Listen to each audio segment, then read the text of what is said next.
మేము వచ్చి 100 రోజులు కూడా కాలేదు. చాలా ఛాలెంజెస్ మధ్యలో ఆర్థికమైన ఇబ్బందులుండి ఇలాంటి పరిస్థితుల్లో చాలా సమర్థవంతంగా రాష్ట్ర ప్రభుత్వం అధికార యంత్రాంగం పనిచేయడానికి ఇది చాలా బలమైన తార్కాణం. అది గౌరవ ముఖ్యమంత్రి శ్రీ చంద్రబాబు గారి అనుభవం ఇలాంటి విపత్తు సమయంలో చాలా బలంగా తెలియజేస్తూ ఉంది, మనకి చూపిస్తూ ఉంది.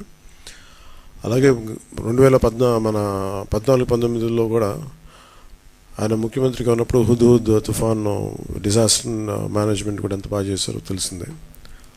ఆ టైంలో కూడా నేను ఒక 50 లక్షల రూపాయలు డొనేషన్ ఇవ్వడం జరిగింది. నిన్న కూడా ఒక 1 కోటి రూపాయలు డొనేషన్ ఇవ్వడం మనం ప్రకటించడం జరిగింది. త్వరలోనే అది ఆయన చేతికి అందజేస్తాను, సీఎం రిలీఫ్ ఫండ్కి.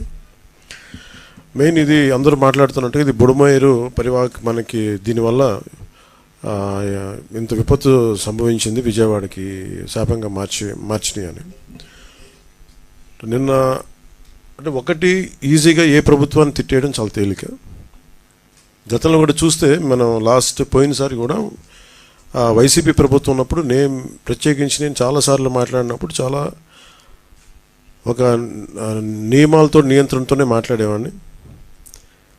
అలాగే మీ దృష్టికి ఏం తీసుకొస్తున్నానంటే బుడమేరు పరివాహక ప్రాంతంలో దాదాపు 90% ఆక్రమణలు ఉన్నాయి. ఈ ఆక్రమణలే బుడమేరుకి మన విజయవాడకి శాపంగా మార్చేసినవన్నీ. ఇప్పటికీ కొన్ని ప్రాంతాల్లో ఆక్రమించిన ఇళ్ళు ప్రాంతాల్లో ఇళ్ళు నిర్మించారు.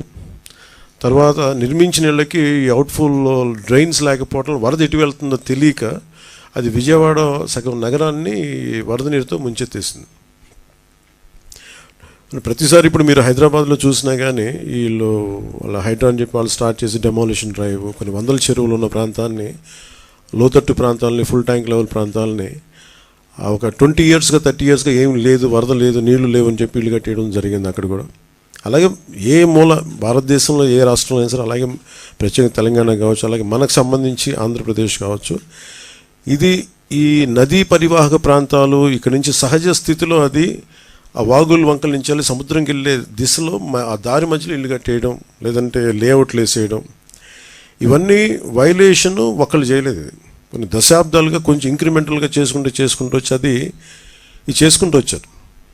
ఇది కూడా మేము అడ్డగోలుగా కూర్చోబెట్టి ఇది వైసీపీ ప్రభుత్వం మాటలు కాకపోతే వాళ్ళు చేసి ఉండాల్సింది. ఎంతో కొంత ప్రయత్నం కూడా చేయకుండా ఇలాంటి పరిస్థితుల్లో ఇంత సమర్థవంతంగా ఆ వయసులో ఆయన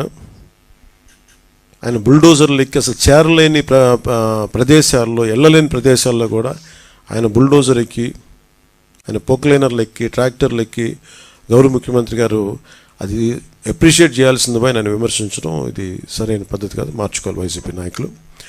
అలాగే వైసీపీ నాయకులకు కూడా నా విన్నపం, నా విజ్ఞాపన, మీరు విమర్శించడానికంటే కూడా ఇది మనందరి ఉమ్మడి సమస్య, ఇది మన రాష్ట్ర సమస్య ఇది. సో మీరు కూడా నడుము వంచి, మీరు కూడా బయటకు వచ్చి, మీరు కూడా సహాయక చర్యల్లో పాల్గొనాలని మనస్ఫూర్తిగా కోరుకుంటా ఉన్నాను. అలాగే గత 2-3 రోజులుగా నేను కనిపించట్లేదు అది అని మాట్లాడుతాను. ఒకటి చెప్తాను, ఇప్పుడు నేను వస్తే నాకు ఇబ్బంది ఏంటంటే ఈ సహాయక చర్యల్లో ఇబ్బంది పడిపోద్ది. ఒకసారి అందరిని మీద పడటం, దానివల్ల అధికార యంత్రాంగానికి కూడా ఒత్తిడి అవుద్ది. దానివల్ల నన్ను వాళ్ళు చెప్పడం వల్ల రాలేకపోయాను. అది నిన్న మీకు క్లియర్ కట్గా తెలియజేశాను. ఇంకా దీన్ని విమర్శించాలని ఎవరన్నా వైసీపీ నాయకులు అనుకుంటే భవిష్యత్తులో ఎప్పుడైనా సరే మీరు నాతో పాటు రావచ్చు, ఎక్కడికైనా సరే నాతో పాటు నా కాన్వాయ్లో తీసుకెళ్తాను మిమ్మల్ని, నాతో పాటు నడవండి. ఎలా ఉంటుందో మీకు అర్థం చేసుకున్నప్పుడు అప్పుడు మీరే సలహా ఇస్తారు. అందుకని దయచేసి దీన్ని ఒకసారి మీ దృష్టికి తీసుకొస్తాను. కానీ విమర్శించే వైసీపీ నాయకత్వానికి ఎవరికైనా సరే రాష్ట్ర ప్రభుత్వం చేస్తున్న ఈ చర్యల మీద ఎవరన్నా విమర్శించదలుచుకుంటే వాళ్ళందరికీ కూడా ఫస్ట్ మీరు సహాయం చేసి మాట్లాడండి.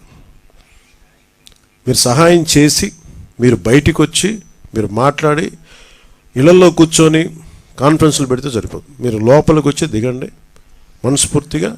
అలాంటి పరిస్థితులు అంటే మేము కూడా మాతో కలిసి తీసుకెళ్తాం.